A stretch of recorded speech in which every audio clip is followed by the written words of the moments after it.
ಶಾರದಾಂಬಾ ದೇವಸ್ಥಾನ.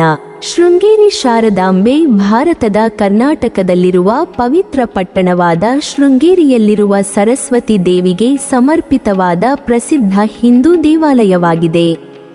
ಶೃಂಗೇರಿ ಕರ್ನಾಟಕ ರಾಜ್ಯದ ಚಿಕ್ಕಮಗಳೂರು ಜಿಲ್ಲೆಯಲ್ಲಿರುವ ಮಲೆನಾಡಿನ ತಪ್ಪಲಲ್ಲಿರುವ ಒಂದು ಪುಟ್ಟ ಪಟ್ಟಣ. ಶ್ರೀ ಶಾರದಾಂಬೆಯ ದೇಗುಲಕ್ಕೆ ಹೆಸರುವಾಸಿಯಾಗಿರುವ ಈ ಪಟ್ಟಣವು ಕರ್ನಾಟಕದ ಪವಿತ್ರ ನದಿ ತುಂಗಾ ನದಿಯ ದಡದಲ್ಲಿದೆ. ಶೃಂಗೇರಿ ಕರ್ನಾಟಕದ ಪ್ರಮುಖ ನಗರಗಳಾಗಿರುವ ಮಂಗಳೂರಿನಿಂದ 107 ಕಿಲೋಮೀಟರ್ ಮತ್ತು ಬೆಂಗಳೂರಿನಿಂದ 336 ಕಿಲೋಮೀಟರ್ ದೂರದಲ್ಲಿದೆ. ಮಂಗಳೂರಿನಿಂದ ಕಾರ್ಕಳ ಮಾರ್ಗವಾಗಿ ಈ ಪಟ್ಟಣವನ್ನು ಸುಲಭವಾಗಿ ತಲುಪಬಹುದು. ಬೆಂಗಳೂರಿನಿಂದ ಹಾಸನ ಅಥವಾ ಶಿವಮೊಗ್ಗ ಮೂಲಕ ಇಲ್ಲಿಗೆ ತಲುಪಬಹುದು. ಶೃಂಗೇರಿಯಲ್ಲಿರುವ ಶಾರದಾಂಬಾ ದೇವಾಲಯವನ್ನು ಸಂಸ್ಕೃತದಲ್ಲಿ ಶೃಂಗಗಿರಿ ಎನ್ನುವರು. ಶ್ರೀ ಆದಿಶಂಕರಾಚಾರ್ಯರಿಂದ ಸ್ಥಾಪಿಸಲ್ಪಟ್ಟ 8ನೇ ಶತಮಾನದ ದೇವಾಲಯವಾಗಿದೆ. 14ನೇ ಶತಮಾನದಲ್ಲಿ ವಿಜಯನಗರದ ಅರಸರು ಮತ್ತು ಶ್ರೀ ವಿದ್ಯಾರಣ್ಯರು ಶ್ರೀ ಶಾರದಾಂಬೆಯು ಕುಳಿತಿರುವ ಚಿನ್ನದ ಪ್ರತಿಮೆಯನ್ನು ಸ್ಥಾಪಿಸುವವರೆಗೂ ಆದಿಶಂಕರಾಚಾರ್ಯರಿಂದ ಸ್ಥಾಪಿಸಲ್ಪಟ್ಟ ಶಾರದಾಂಬೆಯ ಶ್ರೀಗಂಧದ ಪ್ರತಿಮೆಯು ನಿಂತಿರುವ ಭಂಗಿಯಲ್ಲಿದೆ.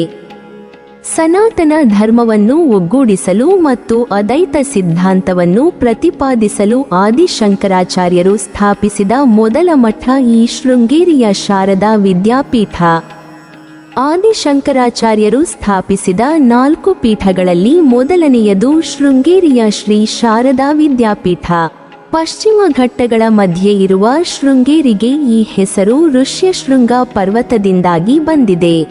ಈ ಪರ್ವತದಲ್ಲಿ ಋಷ್ಯಶೃಂಗ ಎಂಬ ಮುನಿ ವಾಸಿಸುತ್ತಿದ್ದ ಎಂಬ ಪ್ರತೀತಿಯೂ ಇದೆ. ಪೀಠವನ್ನು ಸ್ಥಾಪಿಸಲು ಶಂಕರಾಚಾರ್ಯರು ಸೂಕ್ತ ಸ್ಥಳವನ್ನು ಹುಡುಕುತ್ತಾ ಪಯಣಿಸುತ್ತಿರುವಾಗ ತುಂಗಾ ನದಿಯ ದಡದಲ್ಲಿ ಅವರಿಗೆ ಒಂದು ವಿಸ್ಮಯವು ಗೋಚರಿಸುತ್ತದೆ. ಆ ಬಿರುಬಿಸಿಲಿನ ಮಧ್ಯಾಹ್ನ ಕಪ್ಪೆಯೊಂದು ಹೆರಿಗೆ ನೋವಿನಿಂದ ನರಳುತ್ತಿರುತ್ತದೆ. ಹೆರಿಗೆ ಬೇನೆಯಿಂದ ಸಂಕಟ ಪಡುತ್ತಿದ್ದ ಈ ಕಪ್ಪೆಗೆ ಹಾವೊಂದು ಹೆಡೆ ಎತ್ತಿ ಬಿಸಿಲಿನಿಂದ ರಕ್ಷಿಸಿ ನೆರಳು ನೀಡುತ್ತಿರುತ್ತದೆ. ಶಂಕರಾಚಾರ್ಯರನ್ನು ಈ ದೃಶ್ಯ ಮೂಕವಿಸ್ಮಿತರನ್ನಾಗಿ ಮಾಡುತ್ತದೆ. ಜನ್ಮ ಜನ್ಮಗಳಲ್ಲೂ ಬಿದ್ದ ವೈರಿಗಳಾಗಿರುವ ಪ್ರಾಣಿಗಳು ಒಂದಕ್ಕೊಂದು ಸಹಾಯ ಮಾಡುತ್ತಿರುವ ಈ ಸ್ಥಳ ಪುಣ್ಯ ಸ್ಥಳವೇ ಸರಿ ಎಂದು ಶಂಕರರು ನಿರ್ಧರಿಸುತ್ತಾರೆ. ಬದ್ಧ ವೈರಿಗಳು ತಮ್ಮ ವೈರತ್ವ ಮರೆತು ಮಾನವೀಯತೆ ತೋರುತ್ತಿರುವ ಈ ಸ್ಥಳದ ಮಹಿಮೆ ಅಪಾರ ಎಂದು ಗ್ರಹಿಸಿದ ಶಂಕರರು ಇಲ್ಲಿಯೇ ಶಾರದಾ ಪೀಠವನ್ನು ಸ್ಥಾಪಿಸಲು ನಿರ್ಧರಿಸುತ್ತಾರೆ. ಹಾವು ಮತ್ತು ಕಪ್ಪೆಗಳು ಒಂದಕ್ಕೊಂದು ಸಹಾಯ ಮಾಡಿದ ಸ್ಥಳವನ್ನು ಇಂದಿಗೂ ಶೃಂಗೇರಿಯಲ್ಲಿ ನೋಡಬಹುದು. ಆ ಸ್ಥಳದಲ್ಲಿ ಕಪ್ಪೆ ಮತ್ತು ಹಾವಿನ ಕಲ್ಲಿನ ಶಿಲ್ಪವನ್ನು ನೋಡಬಹುದು. ಶೃಂಗೇರಿ ಶಾರದಾ ಪೀಠ ಎಂದೇ ಕರೆಯಲಾಗುವ ಈ ಸ್ಥಳ 1200 ವರ್ಷಗಳಷ್ಟು ಹಳೆಯದಾದ ದೇವಾಲಯವನ್ನು ಹೊಂದಿದೆ. ಆದಿಶಂಕರಾಚಾರ್ಯರು ತಮ್ಮ ಶಿಷ್ಯರಿಗೆ ತಂಗಲು ಮತ್ತು ವಿದ್ಯಾಭ್ಯಾಸಕ್ಕಾಗಿ ಈ ಸ್ಥಳವನ್ನು ಆರಿಸಿಕೊಂಡರು. ಈ ಸ್ಥಳದಿಂದ ಸಾಕಷ್ಟು ಪ್ರಭಾವಿತರಾಗಿದ್ದ ಶಂಕರಾಚಾರ್ಯರು 12 ವರ್ಷಗಳ ಕಾಲ ಇಲ್ಲಿಯೇ ತಂಗಿದ್ದರು. ನಂತರ ಅವರು ಉತ್ತರ ಭಾರತ, ಪೂರ್ವ ಭಾರತ ಮತ್ತು ಪಶ್ಚಿಮ ಭಾರತದಲ್ಲಿ ಮಠಗಳನ್ನು ಸ್ಥಾಪಿಸಿದರು. ಹೀಗೆ ಆದಿಶಂಕರಾಚಾರ್ಯರು 4 ದಿಕ್ಕುಗಳಲ್ಲಿ 4 ದೇವಾಲಯಗಳನ್ನು ನಿರ್ಮಿಸಿದ್ದಾರೆ.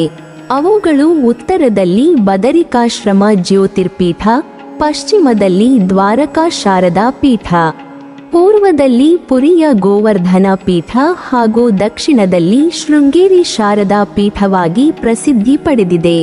ಶೃಂಗೇರಿ ದೇವಾಲಯದ 4 ದಿಕ್ಕುಗಳಲ್ಲಿಯೂ ದೇಗುಲಗಳಿದ್ದು ಅವುಗಳಲ್ಲಿ ಪಶ್ಚಿಮದಲ್ಲಿ ಕೆರೆ ಆಂಜನೇಯ ದೇವಾಲಯ, ಪೂರ್ವದಲ್ಲಿ ಕಾಲ ಭೈರವ ದೇವಾಲಯ, ದಕ್ಷಿಣದಲ್ಲಿ ದುರ್ಗಾಂಬಾ ದೇವಾಲಯ ಮತ್ತು ಉತ್ತರದಲ್ಲಿ ಕಾಳಿಕಾಂಬಾ ದೇವಾಲಯ ಸೇರಿವೆ. ಶಾರದಾ ದೇವಿಯು ಶಾರದಾಂಬಾ ದೇವಾಲಯದಲ್ಲಿ ದೇವತೆಯಾಗಿ ಕುಳಿತಿದ್ದಾಳೆ. ಅವಳು ಚಕ್ರಪೀಠದ ಮೇಲೆ ಕುಳಿತಿದ್ದಾಳೆ ಮತ್ತು ಅವಳ ಕೈಯ ಮೇಲ್ಭಾಗದಲ್ಲಿ ಗಿಳಿ ಜಪ ಮಾಲಾವನ್ನು ಹಿಡಿದಿರುವಂತೆ ಕಾಣುತ್ತದೆ. ಈ ಮಠವು ದಕ್ಷಿಣ ಭಾರತದಲ್ಲಿ ಅತ್ಯಂತ ಪ್ರಮುಖವಾದ ಯಜುರ್ವೇದವನ್ನು ಅನುಸರಿಸುತ್ತದೆ. ಶ್ರೀಗಂಧದ ಮರದಿಂದ ಮಾಡಿದ ಮೊದಲ ಶಾರದಾ ವಿಗ್ರಹವನ್ನು ಆದಿಶಂಕರಾಚಾರ್ಯರು ಸ್ಥಾಪಿಸಿದರು ಮತ್ತು ನಂತರ ಅದನ್ನು 14ನೇ ಶತಮಾನದಲ್ಲಿ ವಿಜಯನಗರ ಅರಸರು ಚಿನ್ನದ ವಿಗ್ರಹಕ್ಕೆ ಬದಲಾಯಿಸಿದರು. ಇಲ್ಲಿ ನವರಾತ್ರಿ ಹಬ್ಬವನ್ನು 11 ದಿನಗಳ ಕಾಲ ವಿಜೃಂಭಣೆಯಿಂದ ಆಚರಿಸಲಾಗುತ್ತದೆ. ಶೃಂಗೇರಿಯ ನವರಾತ್ರಿ ಸಾಕಷ್ಟು ಪ್ರಸಿದ್ಧಿ ಪಡೆದಿದೆ. ಶುಕ್ರವಾರ ಇಲ್ಲಿ ವಿಶೇಷ ಉತ್ಸವ, ಮೆರವಣಿಗೆ, ಪೂಜೆಗಳು ನಡೆಯುತ್ತವೆ. ನೀವಿನ್ನೂ ನಮ್ಮ ಚಾನೆಲ್ ಅನ್ನು ಸಬ್ಸ್ಕ್ರೈಬ್ ಮಾಡಿಲ್ವಾ? ಹಾಗಾದರೆ ಈ ಕೂಡಲೇ ನಮ್ಮ ಇತಿಹಾಸ ದರ್ಶನ ಚಾನೆಲ್ ಅನ್ನು ಸಬ್ಸ್ಕ್ರೈಬ್ ಮಾಡಿ ಮತ್ತು ಪಕ್ಕದಲ್ಲಿರುವ ಬೆಲ್ ಐಕಾನ್ ಅನ್ನು ಪ್ರೆಸ್ ಮಾಡಿದರೆ ನಮ್ಮ ಹೊಸ ವಿಡಿಯೋಗಳನ್ನು ನೋಡಬಹುದು.